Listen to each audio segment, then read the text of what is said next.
evening, and welcome to Hanging with the Walkers. Here with my host and co-host, Rogers Walker. Greetings, my brothers and sisters. Greetings. Good evening, and welcome to another awesome segment of Hanging with the Walkers. I'm just so excited that my host and co-host is in the house with us on tonight, that I can reach out and touch him. He's not on the road. So I thank God for little bitty blessings during our Heart of Thanksgiving month. We're so excited to bring into your living rooms, your cars, your break rooms, while you're walking, wherever you are, your cell phones, an awesome young woman by the name of Sylvia Dorisme. Been following her for a while and kept saying I just needed to bring her into our Hanging with the Walkers family because there's so much information, so much love that she has to give. And I wanted to be able to share that with our Hanging with the Walkers family. So welcome, Sylvia Dorisme. Thank you so much for having me. Thank you. Yes, ma'am. Yes, ma'am. So we're excited to get to know you on tonight. So please tell us who the real Sylvia Dorisme is. The real Sylvia. I don't think I have another version of the Sylvia. I try my best to be as consistent as I can across my platforms. So what you see is kind of what is the real deal. But on a personal level, I am a business owner, a mom, a friend, community advocate, I like to call myself. And I love what I do, which is the founder of a privately owned technical school. And I love what I get to do here in the community. When I say that, I don't say that to boast. I really say it as it's a privilege for me because of my background and where I come from and what education means to me, and to create something that is providing opportunities to my community is the biggest blessing that I could have ever imagined in my life. So I'm the founder of Zeal Technical Institute. We've been around for 15 years. And on the other side of me, the fun things that I like to do is to travel, is to help around, is to help my family. That's basically like a general view of who I am, and whatever you see on social media, really.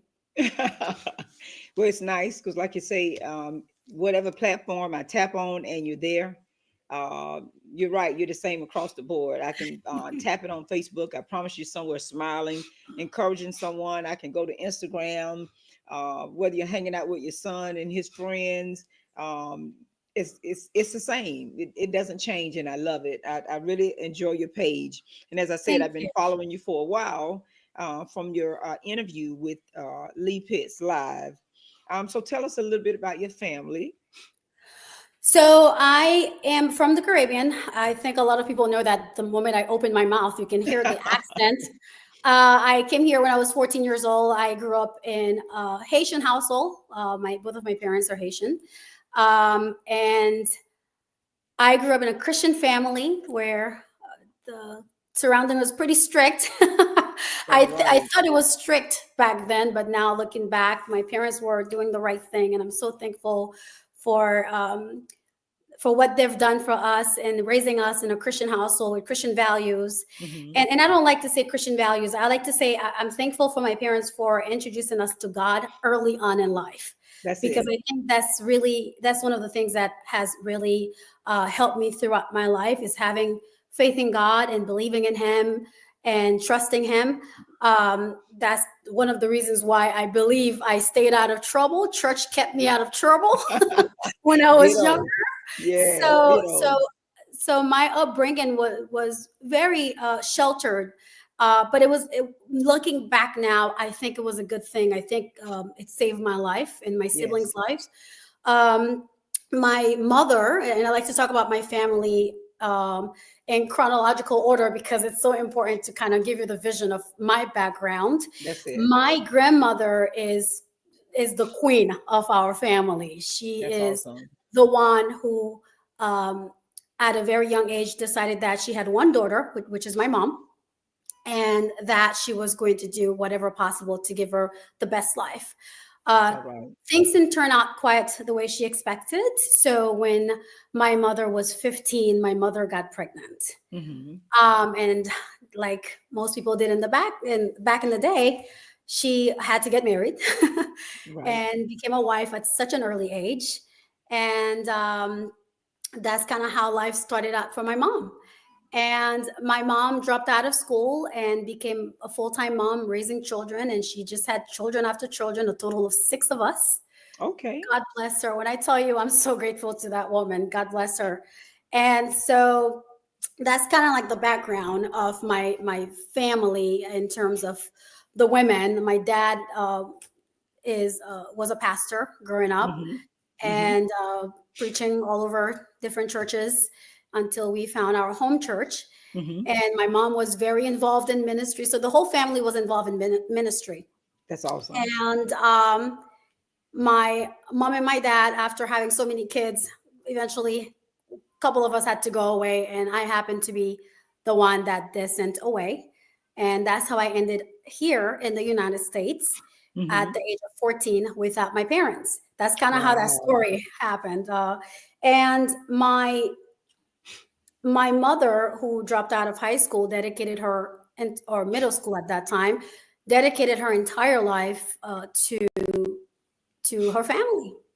And her growing up, her and I didn't really get along. But now, at my age, looking back, my mom That's is it. an incredible woman. And I That's it. think a lot of women who struggles with their mothers early on, eventually when they get older, they realize, oh my goodness, what was I thinking? And Right. I think that was the realization for me. And nothing happens by accident. I think everything that happened were meant to happen the way they happened. Yes. And I think I needed to be away from my mother to understand her worth and to understand her journey.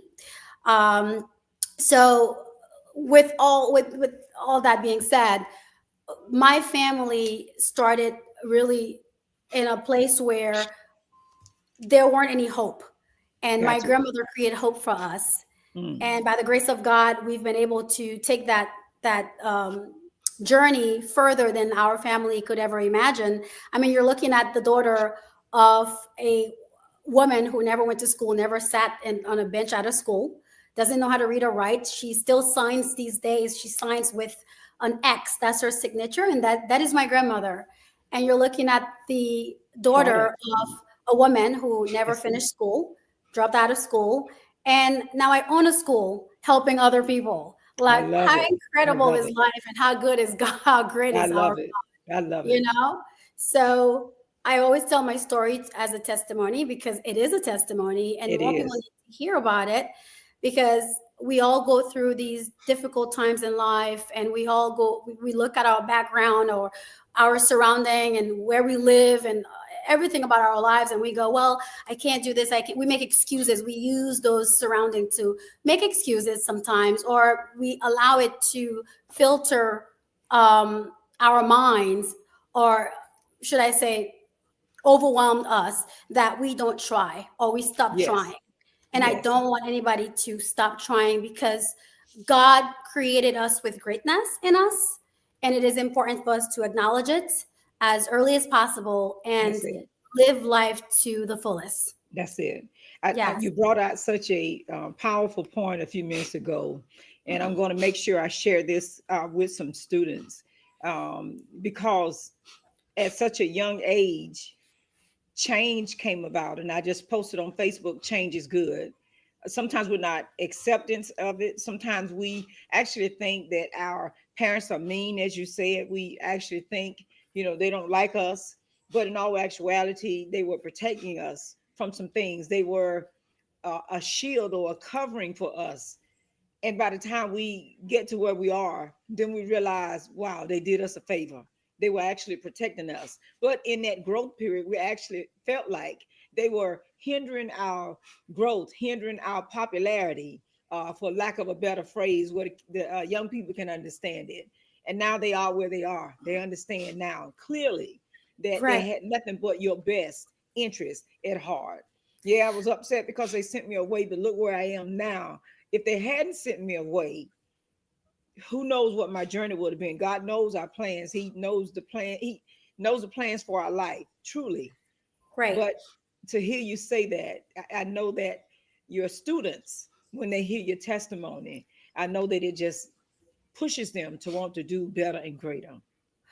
Absolutely. And, you know, thank you for acknowledging that. I always say parenting doesn't really come with a manual. That's You it. know, we become parents hoping that we could do the best job that we can, but sometimes it doesn't come in the way that we want it to come. Right. And and being able to be a parent is a blessing. Yes, it Uh, is. and I don't think any parent want to do a bad job. However, we're human being at the end of the day, right? That's it. And and God knows our future way before we were even born. That's it. And so because of that, we don't know the journey He has for us, and we're not quietly sure how we're going to become that person God wants us to be, right? Hmm. And then when we look at our parents, we forget that they're human beings too. So yes, my mother probably didn't make the best decisions for me, but she did the best that she could That's with it. the That's it. resources that she had available and the knowledge that she had at that time, because at the end of the day, she was just a child. That's it. I mean, I look at my life at 15, what I was doing at 15, and thinking of what my mother was doing at 15. It's incredible to me that, you know, she was able to even endure what she endured to provide for us. So yes, we need to give our parents more grace. Now, I'm not saying all parents try their best. You have some Right. terrible parents out there, you Right. know. But I know for the most part, from my experience, what I've dealt with, this grief of not having a mother around growing up. All daughters want to have that relationship with their mothers, right? That's And true. I That's true. unfortunately missed out. I didn't have that. But Yes. but having a mother that is still alive Yes. today is What such a a blessing. blessing. Yes, it And is. seeing my journey and knowing that, yes, she didn't do things the right way, but at the end of the day, I can see the intention where she wanted the best for me. It's That's just it. wasn't done properly, but it's okay. I'm still here. And the That's fact it. that I'm alive to tell my testimony, then That's you it. know what? She did great. And I'm so thankful and grateful for it. That's it. That's it. Yes. And then, like you say, it's a healing process for others that Right. may not have been bold enough to admit that this is where I came from, but this is where I am now. Because some young student coming into your classes, coming into your presence, probably felt the same way. May not have Oh, went through yes. exactly what you went through with, but I'm sure you've heard stories that probably brought you to tears and brought you to anger and all of those other emotions that go along with it. And I noticed that I have a friend of mine that's from Trinidad. Um, Sometimes her friends or family will send their young ones here, and she supports them until they go to college. And in the years that we've been friends, four of them have gone on to college, Yes. doing some great things because someone cared enough to send them from there to here to want to do better. And I love that. Absolutely. I love Yes. that about the culture. I really do. Yeah, it's a different, you know, I always say Black people are interconnected no matter where we come from. That's it. You know, if you come from Africa or from the Caribbean or here as an African American, our stories can correlate, can be relatable. And I think that's a beautiful story that we don't share enough about the Mhm. immigrants' life in this country, That's it. especially with the Black immigrants and the way we care for each other. You often hear how, you know, you guys don't like each other. I disagree. I think we do a lot of good things for one another. It's not I do too. usually you know, placed in the public's eyes, but I know that's a huge thing in the Caribbean culture, in the Black culture, Hmm. even the Hmm. Hispanic cultures, where Hmm. a lot of families take the responsibilities of providing and caring for their loved ones from back home. I mean, Yes, take they me for do. an example. When I came here, I didn't even come with my family. It was family friends who provided for me and helped me until I was able to support myself. So I want to send a huge thank you to everyone who contributed to my life. I know that it wasn't easy, and I really give a lot of credits to anybody who's taking care of a family member outside of their immediate family, because it is a big responsibility. It's That's huge. it. That's Yes, it. You, yes, like I say, I know that's not the direction that we intended to go, but my heart is there when it comes to our young people. When it comes to what we can do, as you say, give back. This is where I made it. This is where God blessed me to be. And I'm going to reach back and I'm going to pay it forward and going to try to help as many people as I can. So that being said, what made you choose the career path that you chose? My career path was an accident. I heard that on your interview. Yes, it was a total accident. I actually wanted to go to law school and Mhm. become a lawyer because of uh my history in this country. I wanted to again pay it forward by becoming an immigration attorney, Mhm. and life didn't work out for me that way. God had a different plan for me. He had a different ministry for me, Yes. and Zeal came about when I was in one of the most devastating time of my life. The market crash back in 2008. I don't know if you Mhm. recall that. And Mhm. Mhm. nobody could find a job. And here I was with a Yeah. bachelor's degree and I couldn't find a job either. And so things really wasn't really good for me. And instead of instead of looking at, okay, how can I make a lot of money at that time, I'm thinking, okay, how could I help more people get back to work? That was the Awesome. mindset at the time. And in actuality, we actually wanted to start the school as a nonprofit school at the time, Mhm. but things didn't work out that way, where we needed to start the corporation as soon as possible to start enrollment. So we just had to open the school as a for-profit. But initially, the plan was to start as a nonprofit school, and I think we operate that way till today. Even though we're a private school, we have done a great job collaborating with local partners to provide opportunities for the underserved community. Mhm. Um, and that's something that was we do that on purpose. It was intended to Love be it. done that way.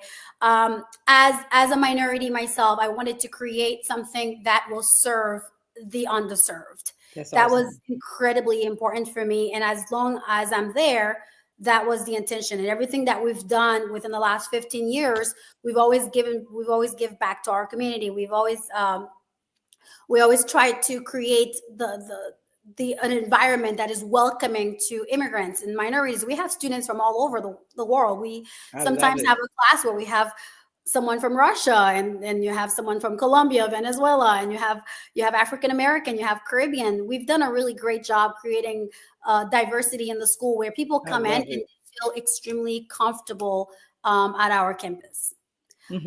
But I to love it. answer your question specifically, I started the school really because I wanted to help people and Mhm. because I couldn't find a job. And so I decided, well, let's start something from scratch. And it was not an easy, it was not an easy process. My friends my friends thought I was having a mental breakdown. They thought I was going through depression to the point that I was just losing my mind. That when I announced to them, I was going to open a school, a couple of girlfriends took me out to lunch and prayed over me and told me to seek and told me to go see a therapist because they thought I was losing my mind at 25 years old, no jobs, barely making it, no money, and I wanted to open a school.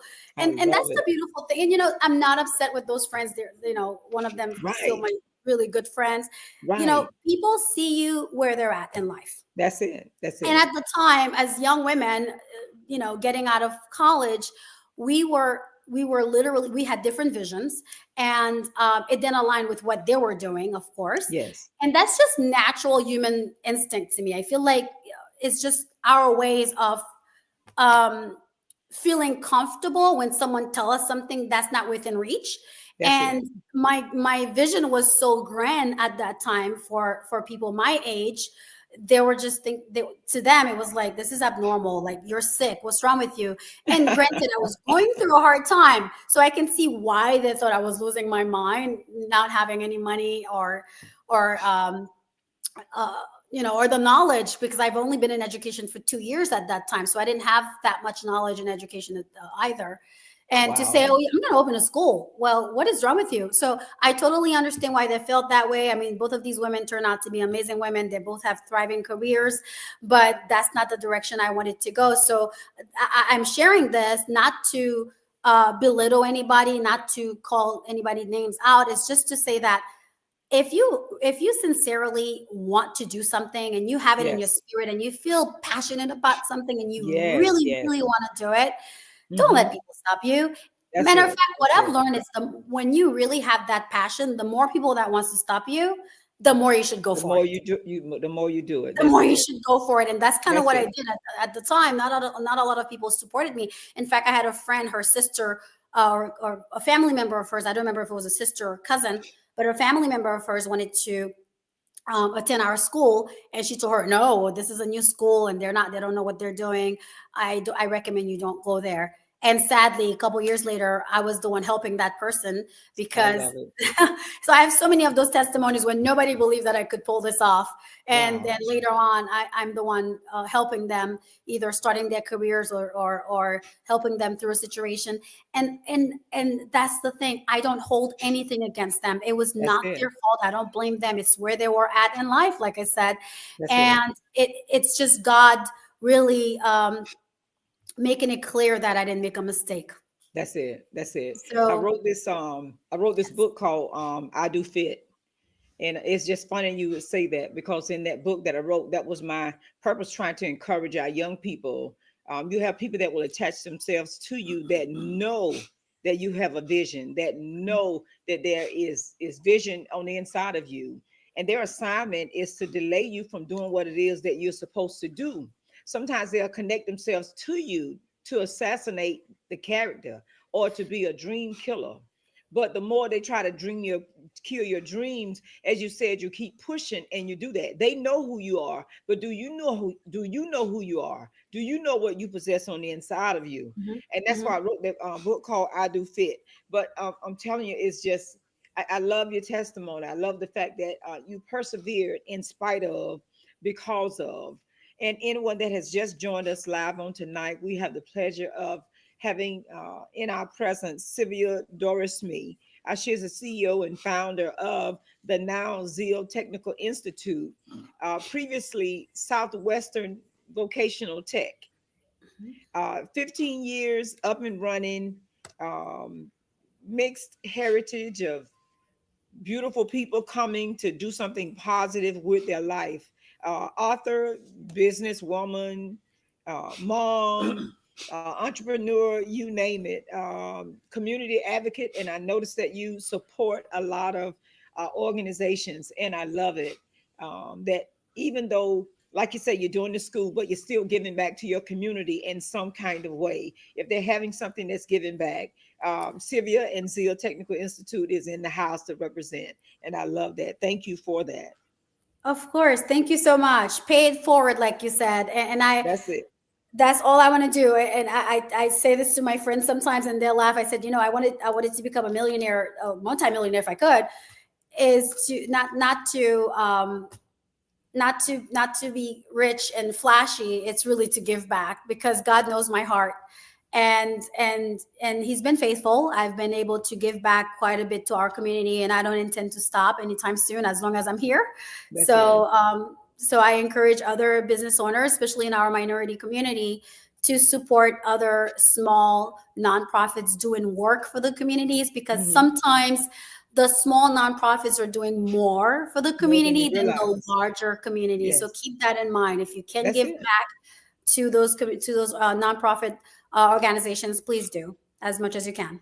That's why I heard my husband say one time, he was teaching Bible study, and he said, I asked the Lord to bless me with a peel back roll, and I'm like, so what is a peel back roll? So he kept talking, and then he explained what the peel back roll was. Every time you peel off to bless someone else, that God will replace that you gave, so that you can give some more. And I'm like, what a heart of gold to think like that. A lot of times when we make it over, we may have had such a struggle trying to get there, that sometimes we are cautious about paying it forward. And if we do pay it forward, we don't pay it like really forward. We'll do a little bit at a time. But his mindset is, God bless me so that I can be a blessing to not just others, but to many. Where some of us would, shrink and not give to those that are on the corner. We don't understand what their situations are, how they got there. But he says, if I have it to give, I'm going to give, because that's somebody that fell on hard luck, and we're one paycheck away from being where they are. And I'm like, wow. So you had that selfish attitude, but by the time you hear somebody that has that kind of heart, then of course your mind changes. Like, okay, all right, I won't think like that anymore. But yes, I think that's so awesome to have that mindset, and then to attract people around you that does the same thing. I think that's so powerful. Yeah, So we have a pretty solid community here, and that's one of the things that I'm extremely grateful for. I've mhm, been here for over 20 something years. mhm, So my whole career has been here in Southwest Florida, and to see how the community shows up in some situation, it's incredible to see that. I So know.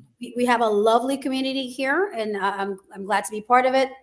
And like you said, you said one paycheck. We're literally a second, a split of a split second away Yes, yes, from losing it all, from that's becoming it. something totally different than what we are. That's it. So we're not better than one another or than each other. We're just basically in a different spot in life, and that could change quickly. That's it. So it's good to not judge the book by its cover, That's it. That's it. and That's it. also to keep an open heart is what I call That's it. Keep it. an open heart. As you said, we're just a few steps away, health wise, mind wise, finances wise, All of it. because one issue Mhm. can push you back or further mentally, physically, and medically. And it doesn't take much. Some bounce back. I'm in nursing. I've been in nursing for quite some years. And I promise you that has been the story or testimony of the people that I have ministered to at the bedside. The Yes. name of our ministry is Connecting in the Spirit Outreach Ministries Incorporated. And I know he gave us that name for a reason, because those that I come in contact with, I ask God to lead us to people that we can connect them to that could help other people, so that we never know the mind or situation that a person may be in, but connect us to people that we can refer them to be able to help themselves. And I love that, because it's a great joy to us to even pass out a phone number and say, hey, you know what? You're looking for a career? Where there's Zeal Technical Institute that you can always, reach out to and find out what their classes are. Reach out to Miss Sylvia, tell her you heard it on Hanging with the Walkers, or the beautiful person that's following us right now, Chantel Rose, to have been to other countries to minister to other children and to be able to give back. And then they're doing the drum line for the kids with the band director. Things like that, I'm telling you, move us in so many ways, because these kids need something. They need to be inspired. They need to be encouraged. Joe North, when we interviewed him the other day, he said if there's a young person that's aspiring to be a lawyer, tell them to reach out, and they'll do tours. They'll take them actually into the courtroom so that they can experience that. So God connect us to people that can help other people, to let them know that there are people that have a heart of thanksgiving, that want to give back, that want to help, that don't want to see you in the same place that you're in. So I love what you do, and I say again, thank you so much for accepting the invitation to come and share your story, because if not now, if not tonight, someone is going to tap into this video, even on YouTube, and say, you know what? If she made it, I can make it. If she can do it, then I can do it. And I just love the fact that you didn't stop, that you didn't quit, that you didn't let your situation stop you from going higher and doing better. I mean, to be 14 years old and to think to yourself in your mind, why am I here? Why am I not around my mom, my parents, those that I know, was I given away or sent away for whatever reason? But God had a plan, as you said, and He had a plan for your life. Yes. And look where you are now.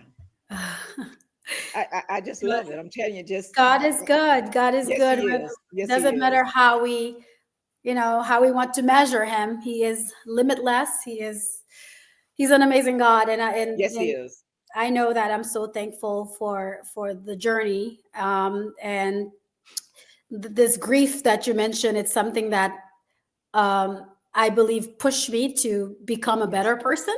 Thank God. But it wasn't the easiest burden to carry. Right. And it took a lot of, because I really don't want to make it sound easy, like I just got about 14 and I did this, and it's a lot. It's life is a struggle. We're going to struggle. You're going to Hmm. suffer. It's going to hurt. Things are going to happen to you, and just Yes. because you are a believer, you're not, subject to a different treatment. We That's all it. here have free will, and that's the Yes. that's the blessing and the curse that God gave to us, free will, right? So Yes, it as long is. as we have free will, we will continue to experience life in a way that will be inconvenient and painful sometimes. But then those are the situations that help us grow and become better person. Imagine if we live like a perfect life where Oh my we didn't goodness. suffer, we didn't experience challenges. Who would, like, what would we be? Like, who would we be? That's it. So I think this journey that we have here on this planet, we all go through it differently, but Yes. everything that happens to us didn't happen by mistake. The problem here is we do a terrible job at Yes. taking time to assess what is happening to us. Yes. Yes. Okay. And so we fail to learn the lesson or see the blessings when we're going That's through it. those tough That's times and good. challenges. That's And good. over the years, I've learned to take a step back when I'm going through challenges in life and say, okay, what is the lesson here? What did I miss last time? Why is this happening Hmm. again? Hmm. So it is important to find joy and still and seek God, whether we're going through good time or bad time, and to also make sure that we take time to assess um, life when life is happening to us, so Yes, we can goodness. learn and grow and develop and become a better version for for ourselves. Because when we are a better version of ourselves, we're better entrepreneurs, we're better moms, we're better That's it. leaders in general. So to me, my journey when I was 14, this grief that I carried, oh my gosh, I feel so abnormal that all Right. the kids have their parents and I didn't. It was not an easy burden to carry, like I I said. believe it. I believe it. But I have trusted God to soften my heart. I have done the work. It is Hmm. important to do the work. It's not something you Yes. just overcome overnight. Yes. You have to do the work, and the work requires you allowing God to be the center of your life and allowing Hmm. God um, to heal you. Because sometimes Hmm. we want to be healed, but we don't really give God we're not allowing God to heal That's us. it. So That's you have it. to allow yourself to go through the process of healing, Hmm. which is not temporary. It's not. There's no final destination for it. It's ever evolving. I'm still That's it. healing. That's it. I'm still healing. Oh, come on. See, you just said a mouthful right there. Listen, folk So not you even have to do the understanding work. that. You have to do the work. They, Yes. they don't even understand the magnitude of what you just said. We're forever growing, but we have to allow him to heal us. And Right. we were doing a segment, and again, I always refer to him because he be dropping nuggets, and he just keep right on going. He's He very said quiet that. tonight. Oh no, listen, when he gets started, you better believe he coming out with some bullets. Oh But boy. he made this statement about we want to blame our parents. We never know what they were going through, as you said. Don't know the mindset of your mom, what was going, why it happened like it did, and wondering to yourself, same thing, why me? But when we get to a point in our relationship with our moms that they can share with us, because I heard this statement on TV one time, you can't handle the truth. If I really told you what I was going through mentally and emotionally and physically, can you handle it? Would it have been a place in your life to those folk that you would have hated or disliked? I hate to say hate, that's a strong word, but would have disliked because of what I went through? Would you have shut down, and that part of you that should have grown, that should have soared, wouldn't, Mm, because you'd have been holding hatred in your heart? Can we really truly handle the truth if they told us what was really going on as to why we got there? So we can't blame them. As you said, I had to push forward. I had to gain my strength, get my composure, and trust God and allow him to heal me, layers upon layers upon layers. And I heard a pastor refer to it as onions. We have to peel back the yeah. skin, the layers, to get to the heart of what it is that we're really trying to deal with. And Right. that's total healing, total And forgiveness. that's scary. That's scary sometimes. And I Yeah. know it's scary because I've been through it. So I understand why it might be scary. Nobody wants to really face the truth. Okay.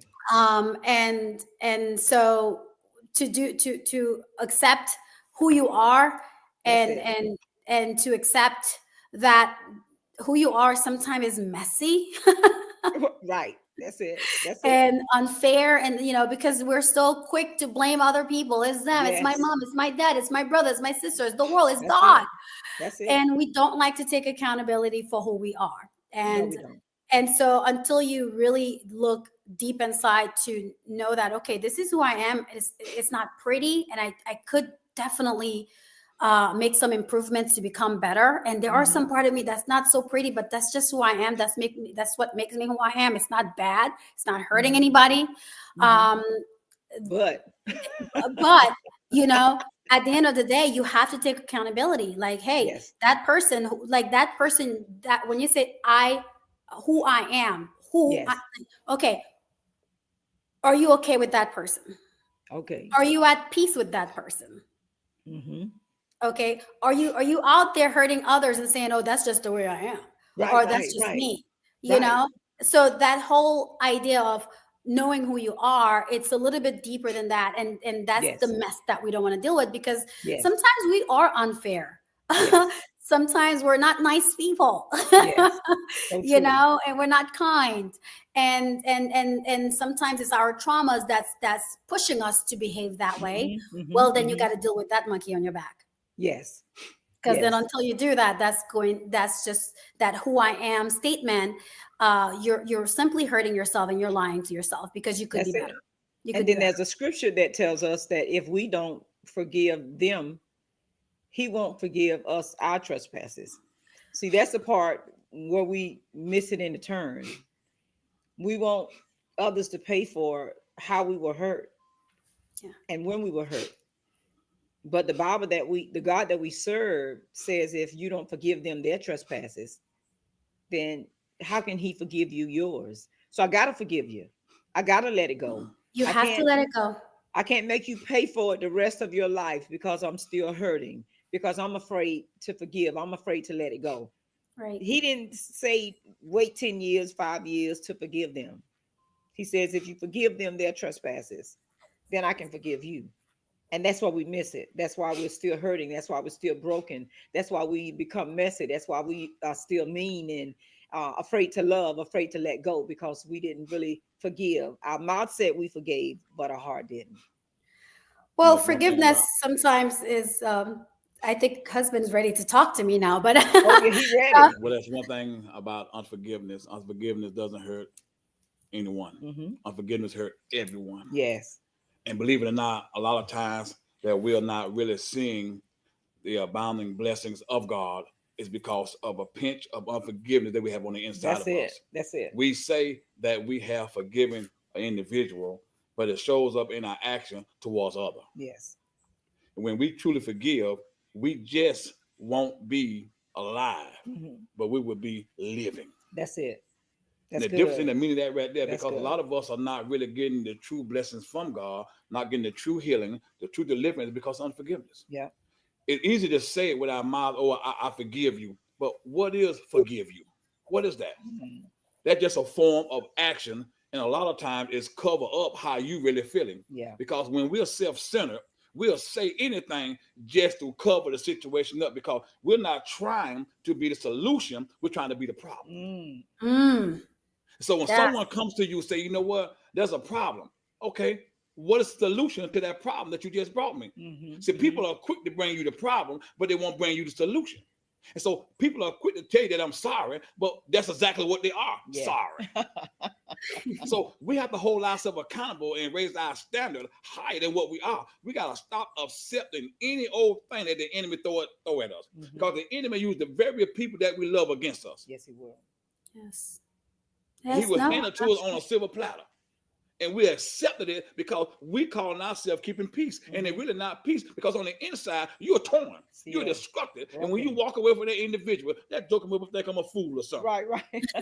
Like I'm gonna believe that cockamamie you just told me. Right. And we're still hurting. And so every time we see this individual, since we're not have dealt with the issue, we have not got to the root of the problem, we still going through the motion after motion after motion. So every relationship we get in, every business deal we get in, anything, situation we get in, circumstance we get in, it's gonna be an issue because unforgiveness is still in our heart towards one individual. Okay. Absolutely, and well said. I always say forgiveness is not just for the offender. Forgiveness is for me first, and then the offender. That's where we go wrong sometimes. We're saying I forgive, like you said, to make peace or to move on, but it's much deeper than that. Like I have this theory where if someone does something wrong to me, I take a second to find out what role did I play in the situation. Because we like to point fingers, right? But then we have to feel comfortable holding ourselves accountable. And so once I realize that I play a role, and whether I did not play a role or not, I forgive myself. And then I forgive the person, because if I don't forgive myself and I say, well, I forgive you, but then I'm still holding on to this bitterness in my heart, then did I really forgive you? That's it.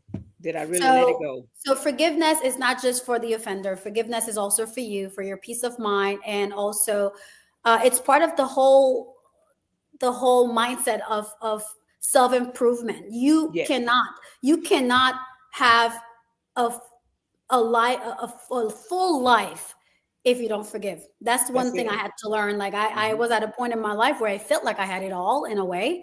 And because of all this unforgiveness I had in my heart, I broke down and realized I had a lot more work to do. That's it. And until I was able to let go of so many things, and I'm talking about letting go of things that people did to me, and that I didn't even get an apology from them. Their apology wasn't important to me. It was me forgiving them and forgiving myself to move on and to find peace with my life. So if you don't forgive, it just becomes hatred. You know that. That's it. And then what does hate create? Bitterness. And then bitterness, you start becoming this person that is, even though you could be the most attractive person on planet Earth, you're still going to be ugly, because it shows in your action. It shows in everything that you do. So it was a perfect way for you to minister that, Mr. Walters. And thank you for including me in this conversation. Listen, if you're just joining us, you just tapped into Hanging with the Walkers with Miss Sylvia Dorisme. I promise you, the direction that we're going in is God alone, because we already had our script, what it is that we wanted to do, but he took us in a different direction. She opened up my heart and my mind again when she started talking about the kids and sharing her testimony of what God can do if you allow him to do it. We are in the presence of a mom. She's an entrepreneur. She is the CEO and founder of Zeal Technical Institute. She is an author of the book Thriving on Purpose, and we'll get to that in just a few moments. She does consulting. She's working with these young people or people of all ages from all walks of life that come through the doors of Zeal Technical Institute. They're not just getting classwork, they're getting real love, they're getting nurtured, and they don't even know it. They're being breathed on by God himself, and they don't even understand it, but that's okay. That's what God sent them to Zeal Technical Institute for, to be loved on, to be uplifted, to be encouraged that they can make it, that they are somebody, that their life does count, and they do have purpose. So we thank you so much for even starting Zeal Technical Institute. And if you're anywhere in the South West Florida area, this is her information. If you know someone that is in the area that's interested in her classes, and to my understanding, mental health tech, medical administrative assistant, phlebotomy, CNA, home health aid, and patient care tech are some of your classes. Yes, we are a Health Allies school, so all our programs are in healthcare. So those programs you mentioned, that those are some of the programs we offer. Yes. That's awesome. That's awesome. And then you'll be able to get your foot in the door. You'll be able to get some teaching. You will have a career goal or a career path to go out and be able to help someone else. And I love that because it is medical. That's right. Because when we get into the medical field, we are seeing people at their lowest. They're in a place, they're confounded, they're confused, they're hurt, they're angry, they're bitter because this is something that I didn't ask for. And now my health has been compromised. And I want to learn how to do better. I want to learn how to live healthy. So now we have someone that is in the field because they desire to do it, not necessarily for the money, but they came from somewhere to get somewhere. So I'm going to share my experience with you and help build you at the same time. So that's why I love that. When I saw your interview with Lee Pitts, I'm like, yeah, I'm just going to I'm going to be persistent until I am able to connect with her to come and hang out with us on Hanging with the Walkers. Man, I say thank you again for coming on to tell us about it. I just want to change the anything for you yet. Being able to balance business and then your family, being able to get out in the community. How are you able to do that? Forming new relationships. How does that work in your life? What is balance in your life? I don't believe there's such a thing as balance. And I say that with respect to people who might believe that there is balance. There isn't any balance in my life. What I have is what I've created are boundaries. And those boundaries are not often they're not really simple, but they work for me. I believe that God gives me a vision, and He selected me with that vision, and I have a responsibility to do my best to be my best self, because so many people rely on me every single day. Yes. And so I have a system that's in place, and I used to be infatuated with the whole balance idea. I need to balance my life. There's nothing to balance. You need to create a system. It's very simple. If anybody tells you they can balance their lives, great. I'm happy for them. But you create a system, you remain dedicated to that system, and you create boundaries, and then you put all your faith in God to carry you through daily, because it's a lot being an entrepreneur. And a lot of entrepreneurship is wonderful, but it's also one of the hardest things that you could do. And with 15 years experience, it's and more than 15 years, 20 years. I've had my first business when I was 20 years old. So it's one of those things where if that's what you really want to do, you need to create a lifestyle that supports it. And that lifestyle, sometimes it's not appealing to others because it looks like you're a workaholic, you're working all the time, and that you're hard to reach and you're this, you're that. But you have to remember, God gives you this vision and this mission, and it's your job to do it. And to do that job, you need to be the best version of yourself. And to be the best version of myself, I have to practice self-care, which I'm really big on. So I am religiously practicing self-care, and self-care is not just going to the spa or traveling. I do enjoy those things, but I do enjoy time just being. People think that being busy all the time is what really helps them achieve their goals. But I'm learning lately just being still and creating a system that gives me more time to myself, my son, my faith works better for me. Gotcha.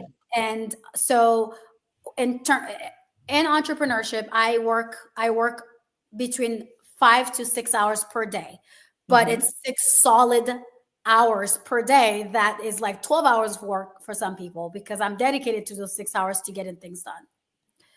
And when it comes to motherhood, that's my priority. I put everything last to take care of my son and provide him with a comfortable life. So I create boundaries. With my son, we have a schedule, and Monday through Thursdays, I do not schedule anything out of that schedule. If you see me out in the community between Monday and Thursdays, it's because I really love that person. That's awesome. That's awesome. I really love them. Otherwise, I have a set schedule, and that's the system we go by.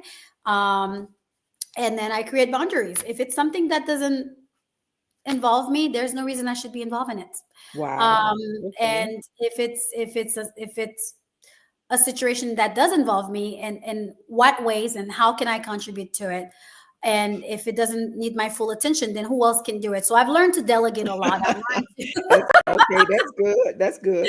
I've learned to delegate, which is a big step for me because I was not always like this. So this is part of the growth that I was telling you about. It takes a lot to come to that point. So I delegate, and I give myself as much grace as possible, because there are days where I don't meet those goals, and I don't stay committed to that system, and everything falls apart for that week. And you know what? It's okay. Right. I pat myself in the back and I say, good job. I did the best that I could. And then the next week I try again. So this whole idea of balancing life, I think sometimes create this mindset of, and perfection or perfectionism, I think, that is damaging and discouraging, because if you don't balance everything and then something falls apart, you feel like the whole pyramid crumbles, and then you don't have the courage or the strength or the mindset to pick it all up again. So I don't have I just have a system, and I create boundaries, and I trust God, and I extend grace to myself every single day. If I didn't do it, and I didn't intentionally not do it, it's just, life happens throughout the day and I didn't get a chance to get to it. Well, I'm going to pat myself in the back. You did good. You woke up this morning, you're breathing, you took your son to school, you fed him, he's breathing. You know what? I did great. Life goes on. How do we do better the next day? So you have to continuously want to improve every day. That's good. Yes. That's good. I thought that was so awesome that he felt like his mom needed a break. So he planned this dinner and everything for you. Oh my goodness. I was blushing like it was my son. I thought that was so awesome that he would do that. He's becoming quite the charming little man. I can tell you that much. It was very surprising for me. We took a trip to, we take at least two to three trips per year. And we took this little trip to North Carolina right before the hurricane, actually. And we decided to drive to South Carolina. So we drove to South Carolina, and then we drove back to North Carolina because we went there for a concert. And then he saw how I was so depleted. I was exhausted from all the drive. It was a 4.5 hours drive back to North Carolina. And so I was so tired. I was so out of it. And so when we got to the hotel, he's like, Mom, I'm going to take you out to dinner. And I was like, oh, okay, well, this is amazing. And then and as you see in the video, he picked up the phone and he's like looking up restaurants and picked the restaurants of his choice. And I allow him to do that because as a single mother, one thing that I've tried to do is to allow my son to understand that he's a man. That's number one. And I allow him to be around enough male figures that I think it's slowly rubbing off on him, that he knows, if my mother or a woman that I'm around or anybody that I'm around, if their spirit is down, then I feel kind of responsible to bring some light into their world. So that was very kind for him to do that. It really made up my night. I wanted to just go to the hotel and sleep for the rest of the night, but no, we had an amazing night out. So it's one of those memories that I will cherish forever, for sure. I know. I told you I was still blushing like it was my child. I said, how sweet is that it was thoughtful enough to know that, you know what, she's tired. She's been through a lot. I need to do something to make her smile. Because, sometimes our kids get selfish and it's all about them. I know you're tired, but I want to do this, this, and this. And, wake up and come take me here and there. But it was all about you. And I love that. I commend him for that. And thank you for raising him like that, because some young lady is going to be so blessed later on in life. I pray so. Yes, ma'am. I pray. Yes, ma'am. Yes, ma'am. So please tell me about your book, Thriving on Purpose? Thriving on Purpose. That book I wrote after a very, very dark time in my life. I don't know if you recall earlier, I mentioned that I I woke up one day where I felt like, oh, life is good. Like I have a nice home. I have enough money to pay my bills, thank God. Like Okay. I'm not struggling because my entire life has been on survival mode. So Uh-huh. I'm at that point where I'm like, okay, life is good. I'm feeling good. And then for some reason I still felt that something was missing. Uh-huh. And that's when I crashed and dealt with one of the worst depression days of my life. I couldn't see outside, I couldn't see light, and I kept crying, wanting more out of life, feeling like I didn't do enough out of Yes. and so when I started going through therapy, my therapist recommended that I write a journal, like write your Mm-hmm. thoughts down and or Mm-hmm. write to me every day. And so I started writing as part of my healing process. Mm-hmm. Mm-hmm. And then I kept writing and writing and writing to the point where um, my therapist would say, said to me, "You should write a book," and I'm saying no. I mean, I've heard people said it to me before. You should write a book. You should write a book, but never in a million years did I think, oh, I'm going to write a book. Right. So so I decided, okay, sure, I'll take up on it, and I think I had enough materials, got some help, and then we started to put the book together, and then that's kind of how Thriving on Purpose came to life. And the book is a self-help book that talks about traumas, and how I overcame my traumas. So part of my childhood is shared on in that book.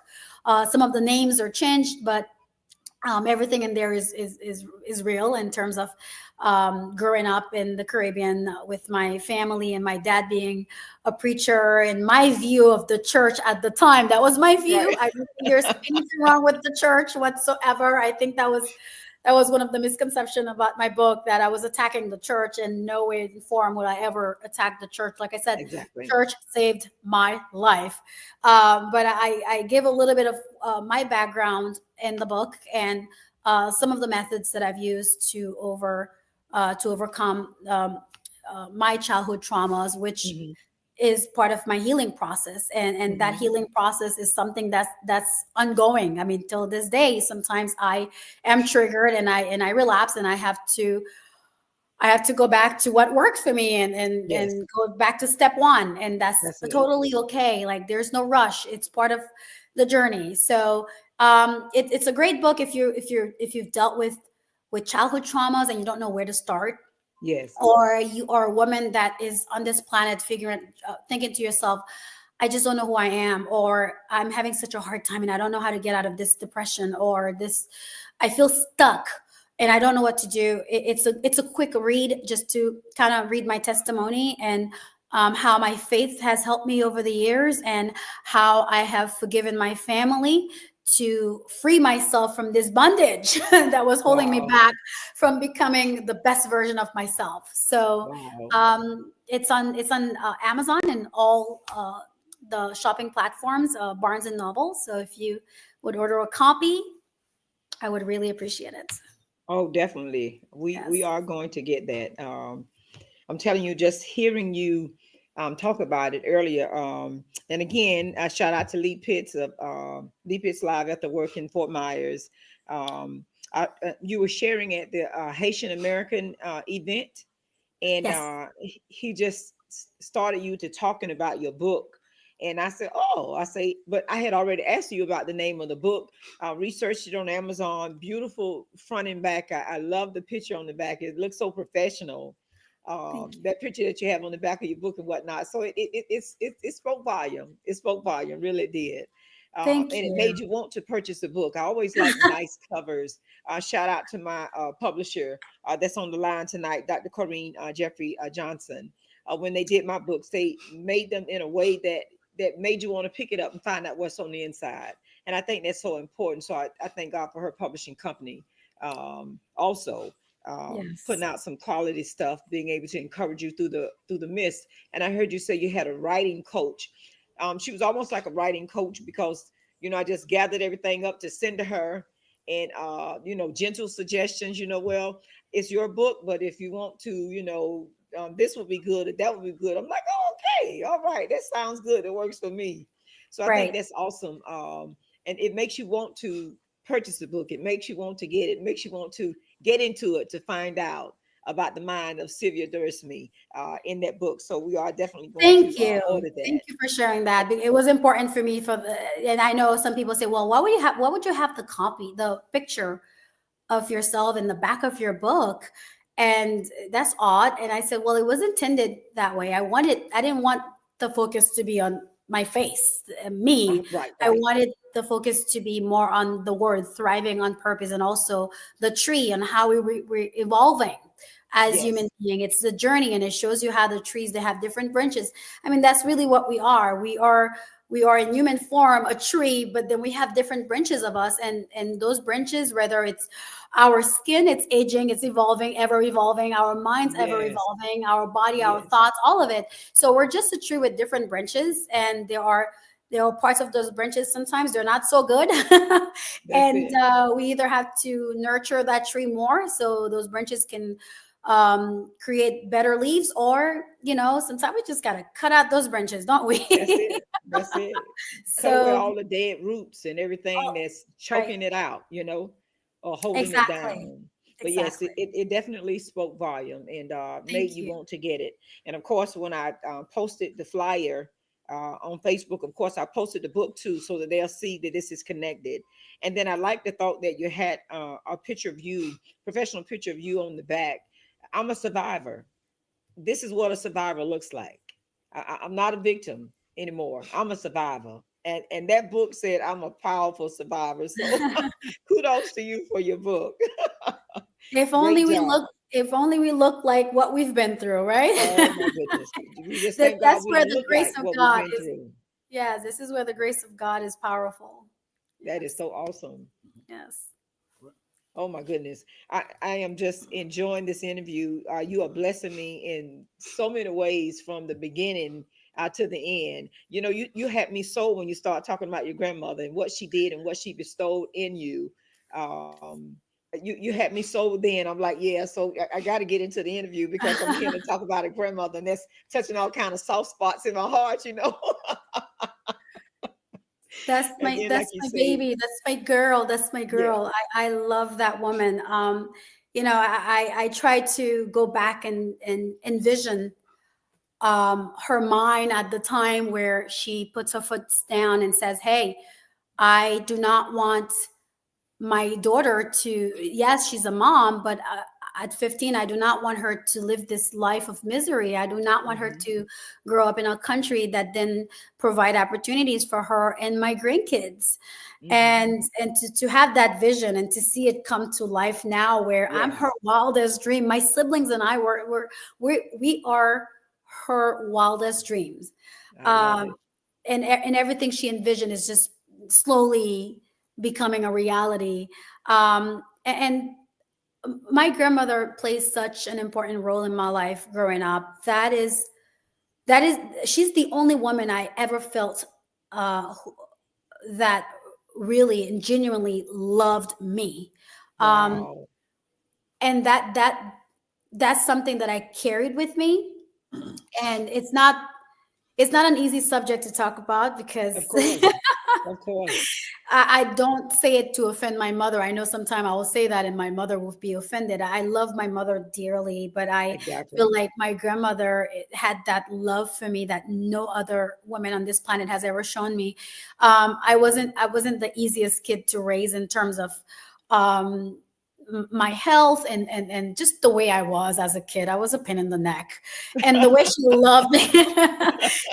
I had food texture. Like everybody's eating one kind of food, but I wanted a different kind of food. And she never complained and always, spoiled me and made exactly what I wanted. And the way she treated me, like it's almost like she understood me. No one else understood me because, like, if you looked at me when I was younger, you will say, "Well, she's just slow," or Uh-huh. "She's just special." But she understood me in a way that no other person did when I was Oh, growing up. wow. Wow. So while other people looked at me and saw, she's observant, she's quiet, she doesn't say much, like it's almost like I was mute. But to her, I had this power in me, and she Yes. always made me felt like I had that power. And when I tell people the things that she did that were different than what she did for my siblings, it was odd. Like I have this story where I tell people where she made me count money one day. Like one time she had like all this cash, and she made me stay up late at night to help her put them into piles. And I remember being very upset. Like I was angry, like, oh my God, like all the other kids get to watch TV and do whatever they want to do. And here I am stuck in this room counting money. What am I, your slave? Like I was so angry in my mind. But she saw something in me. She's like, you love numbers, and you're the only person I could trust to do this right. Okay. So she knew I had these qualities in me early on that Yes. I didn't know, like I had. Yes. And then and it was just the conversation that she had with me. And then now I look back, I'm like, wow, this is what my grandmother used to tell me. This is incredible. That's So it. she's done such an amazing job training me for the real world at such a young age, that and the patience she had doing it, and the love and the acceptance of who I was. She never made me feel anything less than what God designed me to be. So for that, I'm eternally grateful to my grandmother, and she's an amazing lady, and she's still alive. She's still alive. Oh, She's thank still hanging God. on. She's still That's hanging so on. awesome. That's Yeah, awesome. she's very sick right now, but she's still hanging on. But my grandmother is an incredible woman. I'm so thankful Definitely. for her. We'll keep her in our prayers. Thank you And, so much. again, my husband said something that a lot of times there are people in our life that we want to love us, but they're not able to love us like we need to be loved. Yes. So Yes. God will put that person in your life that you can accept that kind of love, because Yes. everybody can't handle real love. No. Everybody can't handle tough love. Right. But he'll put those people in place in your life to give you what you need at that time. See, mom would have been able to give it, but she would have been Right. trying to spoil you instead of help you. There would have been restraints and restrictions instead of just giving it to you like it is. But grandma Absolutely. didn't hold a candle. She didn't hold back.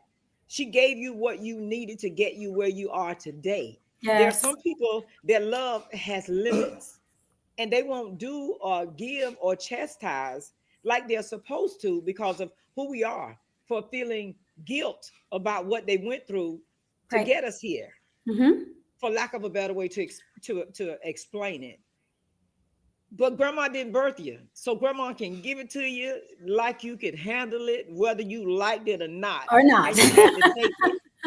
Mama birthed you in the world, so she Yes. had restrictions. She already felt guilty, already felt all kind of things and emotions, but she You're, birthed you in the world. She didn't have to bring you here. You understand? I do understand. I read this That's book it. called Motherless Daughters. It's a book that I recommend for any person who is um, struggling to accept their mothers, or to forgive their mothers, or to even to love their mothers. It's a great book. I Mhm. forgot the author's name. My goodness, I just sent it to someone recently. And I'll share the author's name because I think she wrote other books as well. Uh-huh. The name of the book is, oh boy. And it's important for me to share this because that book has changed my life. And that book has also helped a lot of women that I have in my circle. Mhm. And it's basically explaining how sometimes the mother that we have is the mother that God created to birth us into the world, Yes, yes. but it's not the mother that will give us all the tools that we need to become the person that we want to Wow. be. Wow. So Wow. therefore, we have a decision to make. It's either you're going to accept that mother if she's alive, that's great. You accept her, she's your mother, Mhm. but you are a motherless daughter. So you have to find motherhood into other women. And there are Wow. tons of other women out there willing, waiting, capable of providing that love. And throughout my life, that's how I've been able to find that love, That's it. is through my grandmother, is through my girlfriend's mother, and that auntie or that friend. And it's totally okay. Sometimes we complicate God and we complicate life. Mhm. And although we're not all we don't process things the same way in life, and we don't hurt the same way. But sometimes God gives us exactly what we need. We just don't, we want it our way. Yes. We don't want it the way God gives it to us. We want it our way. But That maybe is so maybe the way He delivers it to us, that's the way we need it the most. That's it. And that's what I've dealt with my book, with my experience being a motherless daughter. That's how I've been able to fulfill my journey, my motherhood journey. And now that I'm a mother, I am able to learn from that experience to become the best mother that I can be. So that's it. God doesn't make mistakes. No, He doesn't. He doesn't make No, mistakes. He doesn't. Yes. That's it. Yes. Oh my goodness. Go ahead. Well, of all of what we have heard tonight, we definitely can take heed to what we have heard, and we can take heed to what we have not heard. I always tell people, in order to be a good counselor, you have to be a good listener. That's it. That's it. Let me talk to you very briefly about family dynamics. Welcome to the second part of our segment, Forever Growing, because you are forever growing. Yes. Let me share with you very briefly about your powerful impact on your home environment. I'm going to say it again. Your powerful impact on your home environment. I love the story in the 4th chapter of Mark Gospel about a time when Jesus and the disciples encountered a storm on the Sea of Galilee. Jesus has been teaching along the water edge. When evening came, he and the disciples departed in a boat for the other side of the lake. During that crossing, my brothers and sisters, a furious squall erupted. Waves broke over the boat. The disciples feared that the boat would capsize and they would drown. And remarkably, Jesus was sleeping through it all. Yes. So the worried disciples woke him up. Teacher, don't you care if we drown? They asked. The Bible says that Jesus got up and rebuked the pounding waves, saying, quiet, peace, be still. That's Mark 4th chapter, verse 39.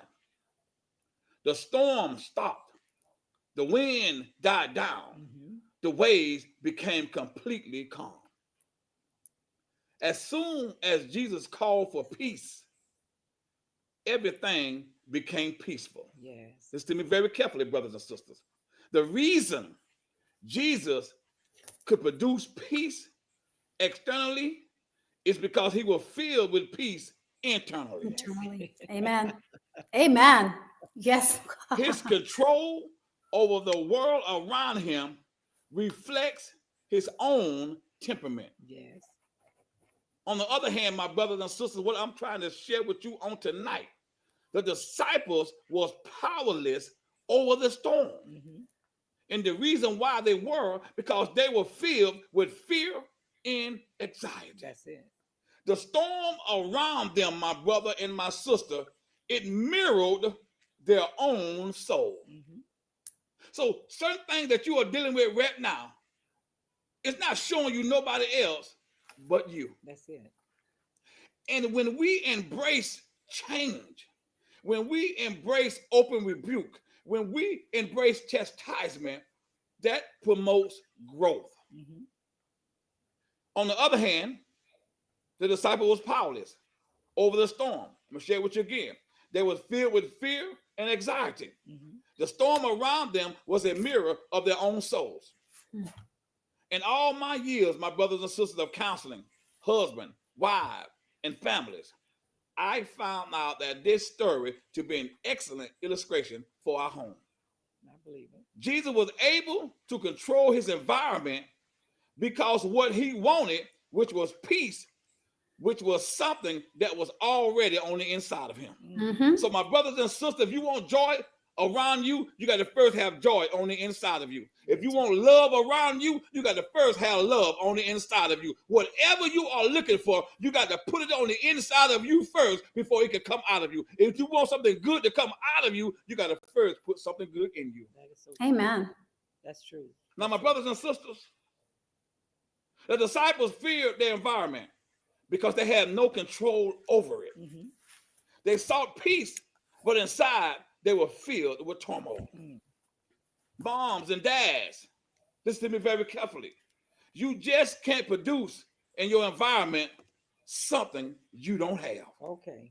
Mm-hmm. You can't build in your home if you can't create it in your children. Mm. If your life is consumed with worries, your children's life will consume with worries as well. That's true.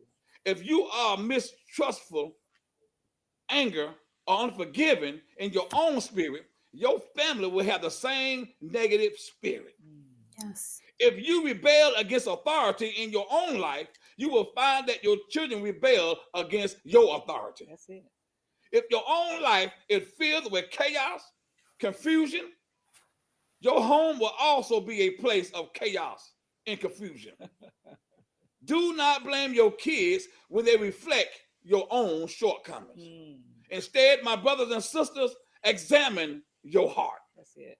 Take a hard look at your relationship to the world around you. Reflect on your relationship with God and with your spouse and your relationship with your friend. And ask yourself, what do you see? Mm. When you reflect upon your own heart and become obedient to what God's words say, you will find that changes in your life begin to spill into your family life as well. Yes. That's why proper parenting authority is so important. It endows our children with a true model of success, order, and respect within our own lives. Then we can calm the sea of our family lives with a simple command. Peace, be still. Peace, be quiet. Whatever you are looking for in life, you can only find it in the word of God. Okay. You can search high, you can search low, you can look left, you can look right. You're not going to feel that void until you put the word of God on the inside of you. You can read how many books you want to read, but if you don't read the author and the finisher of your faith, you're going to continue to have issue after issue, circumstance after circumstance, and you're going to continue to walk in turmoil no matter what you succeed in life. That's it. My brothers and sisters, the moral of this story is when you change the words in your mouth, you change the direction of your life. Wow. God bless you, because you are forever growing. Wow. Oh, my God. What is it? Psalm 46, verse 10. Be still and know that I'm God. Be still and know that I'm God. And that was a whole that was a whole word. I'm not sure how to break it down, but yes, it was. thank you for sharing that. He just summed it Yes. up and just bring it all together, you know. The highlight for me is the story about Jesus, to lead, to love, to give peace. It needs to come from the internal, and that is a very powerful message. Thank you so much for sharing that with us. Yes, I appreciate that. Oh my goodness. Your powerful impact on your home environment. And as he said, sometimes we don't realize the impact that we have on our home and on our children. If they see us being messy, as you said earlier, then guess what they're going to do? Because they're going to feel like it's okay. If they see you being sarcastic, they're going to think it's okay. If they see you shortchanging or being argumentative with someone, they're going to think that it's okay. They may not do it in your face, but later on in life, somewhere they're going to pick that trait up. And then you're going to say to yourself, where did they get that from? Who did they see do that? They had to get it from your daddy's side, because it wasn't my side. And woman of God, let me share something with you. As your mother and father made a decision to send you across and to send you with your grandmother, a woman that never graduated, never finished school, and you said earlier that she signed her name with an X, and that's correct. Your mother knew that she could not give you what you need, but she knew who did. Even though she did not have a high school diploma or education or anything, her mother, your mother, trusted her mother enough to know that she had the knowledge and the wisdom to put you in the right place at the right time. Exactly. That is her story. That is her journey. Yes. And the more you embrace your biological mother's story, the more healing you receive. the more growth you receive. Amen. Because she did you justice. She did you justice. Even though it didn't feel like justice, but she did you justice. She gave you life a second time around. She gave you life, not only life, but life more abundantly. The love that she had for you, she trusted the right person to take you to your next level because she knew that she couldn't. And so you have to embrace that story. You have to embrace that journey because many mothers have given their child to individuals that they thought they could trust. Yeah. They were molested, they was raped, they were sold, they were this, they were that. But you wasn't. You have to embrace that. Wow. The love of a mother is unconditional. That was agape love that she shared within you. And the quicker you embrace that, the higher you go. Amen. Because we can only hinder ourselves with our very own words. Because it doesn't matter what we say. There's some things that we're still feeling. There's some things that remind us of where I come from. And it put me in a tailspin. And sometimes it can take me into a small area of depression. And it make me reflect back on my childhood. And it pauses my growth in my adulthood. And so it sets afire my relationships. It sets afire my friendship. It sets afire my businessship. It sets afire everything because my business is thriving now. But where can my business really be if I truly understand the journey of my mother? Wow. Oof. That's so real. That concludes everything we said here in such a powerful way. Yeah, that's I don't get speeches often. But the reality of it is we have to accept what God allowed. Amen. Point blank. And as you said, on this journey, from whence you came to where you are, being able to accept what and how God has done a thing in your life. And every time you share your testimony, healing is going to take place. Oh, absolutely. Absolutely. Time. Yes. Every time. And then, believe it or not, you're planting seeds, as you already know, into other people's lives that probably never would have allowed certain emotions to be healed in their life. But because the Lord allowed you to share your testimony at the right time, their healing took place. Their deliverance took place. And as you said, there are some people still won't tell you thank you. There's still some people right now that owe you a thank you, an attitude of gratitude. It's okay. Even if it takes them years. I shared a testimony and spoken to this girl life 3 years ago. It took her 3 years to come back to tell me that what the Lord said to her through me manifested. 3 years. It didn't bother me. My job was to deliver the message and keep moving. And I say that to you by way of encouragement. There's going to be a lot of people that God is going to allow you to just drop nuggets into their life. They may not never, ever tell Sylvia Dorisme thank you, but that's okay. You know that you did your assignment and you did what God told you to do. And that's all that matters. And then you did it with a smile, you did it with grace, and you did it with class. It's all God. Glory to God. Glory to God for all things. I'm very thankful. Thank you for this interview. Really uplifted my spirits and brings me comfort and reassurance. So thank you for taking the time to know more about me and to share with the rest of the world about my book, about Zeal Technical Institute and my consultant firm. I appreciate it so much. Definitely. Any shout outs you want to give at this point? Oh, if I do, then some people are going to feel offended because I have so many names. My son, my handsome little boy that I feel so blessed to have the privilege to be his mother. Yes. For seeing all the craziness within my house and still becoming this gentle little giant that God designs him to be. I love it. He is so handsome. So thank you. So shout out to Sky, my son, and then my friends. I have such a good, amazing generous, authentic group of friends, and I'm so grateful for each one of them. They I really didn't hold get me jealous when I saw accountable. that picture. Oh, The premiere. What's it? Oh, listen, don't tell I didn't remember her name, but she has the premiere. Nadine, yes, Dr. Nadine Singh. Don't tell her. Oh my God, I saw that picture. I said, I put my hands together. I said, I'm not gonna get jealous.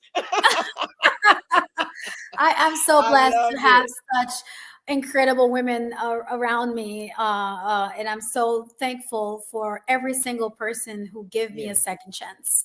yes, I yes. didn't get here by myself. As That's much as right. I put, most of the work, and somebody somewhere give me a chance. The landlord who allowed me to rent my first apartment at 17 years old, give me Yes, a chance. Thank you to the landlord who rented me my first building for the school. Thank you to every single yes. person who plays a role in my Kudos. life. I'm so grateful and thankful to the community and the partners that we work with.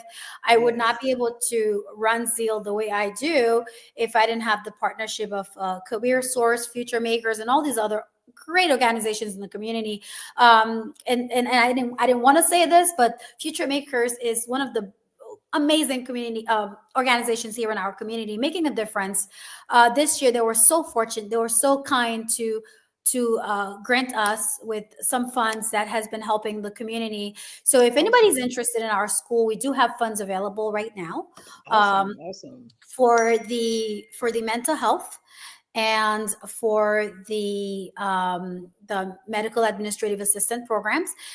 So if anybody can apply for to those programs, and if approved, this fund that's available will pay for their entire tuition. Beautiful. That's So beautiful. if anybody's watching and they're interested in those programs, we do highly recommend that they look into them on our website at zealtechnicalinstitute.com. And we do have that information up on the screen right now. Zeal Technical Institute, Sylvia at zealtechnicalinstitute.com. And the phone number is 239-291-0075. I say again, shout out to you all tapping in on tonight on such a beautiful evening with such a beautiful queen, Sylvia Dorisme. You may not even live in the area, but it's worth it to you to apply. Change is good.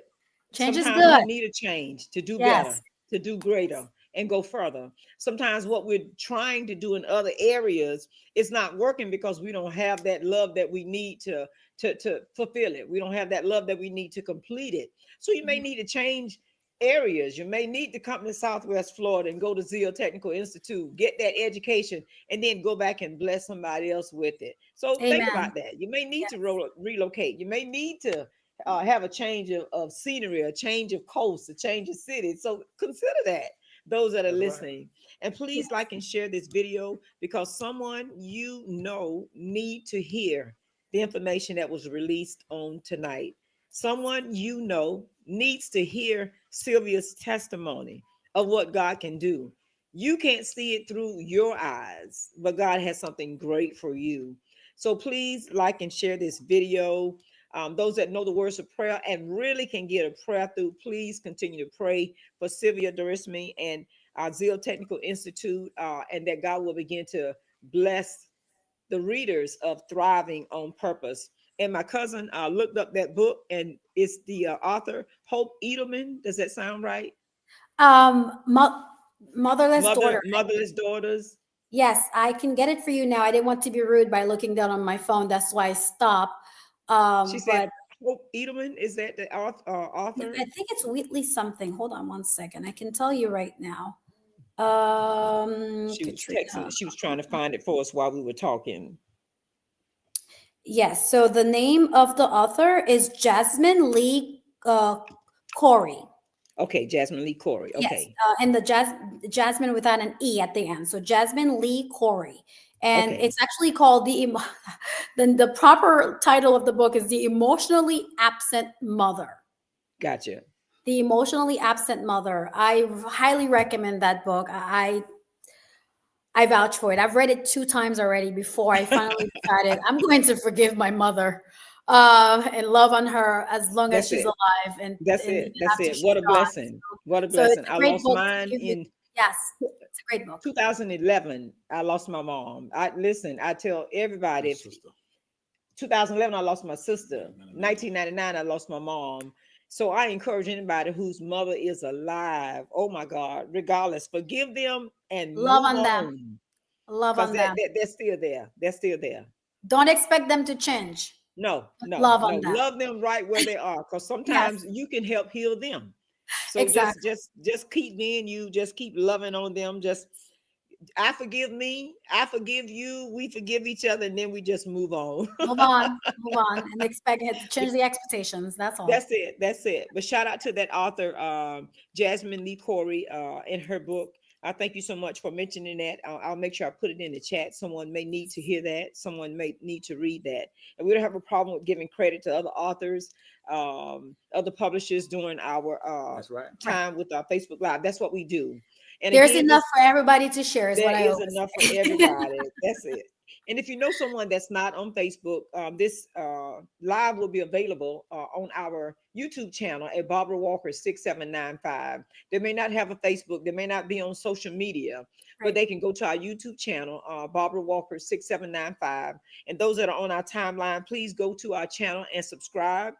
Every time we go live, you'll be notified when we do drop videos, whether it's Bible study or hanging with the walkers. And again, that's Barbara Walker 6795. Please like our YouTube. You'll be able to send a copy of that to someone who's not on Facebook and who's not on social media, and they'll be able to be blessed by this interview on tonight. I know your schedule is so tight, but thank you so much for taking time out of your schedule to come hang out with the walkers. You blessed us more than you'll ever know. I feel so blessed. I feel so fortunate to be in your presence and to have this conversation with you. Thank you for thinking of me. Thank you for Oh my giving me the God. platform to share. I Definitely. really appreciate it, and I look forward to do it again in the future. That's You never it. know. Maybe I'm writing a second book. That's it. That's it. And then, like to be able to delve into this book, Thriving on Purpose, because I know there's some healing that will take place for our audience in this book.